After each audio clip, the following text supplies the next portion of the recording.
Ada tak? Kakak. Jangan lagi akak. Betul-betul. Ah, ada sotong tu. Berapa pula nak? Sotong besar tu. Nampak. Ah, akak boleh ada sotong tu kalau tegak tu. Wow, sotong katok. Sotong katok. Ah, Amar boleh sotong katok. Patut bergerak ngak.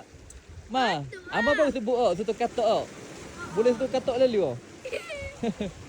Okey, ni dia. Amar strike sotong katok dah. Sotong katok dah. Guna candak taci Candak taci lagi. Jadi candak ni hari ni.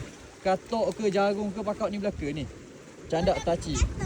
Ni candak taci gorgonjo saiz 1.8. Color natural ni. Color macam ikan ni. Strike katok. Tadi strike jagung, strike katok pula. Okey, siapa nak strike gini juga boleh beli candak ni dalam beg kuning. Harga murah je. Harga dia duk sampai RM10 candak ni. Tapi banyak dah hasil hari ni. Alhamdulillah rezeki. Boleh tu katok. Baby sutu. Ya, baby sotong katok. Jom kita cari strike lagi.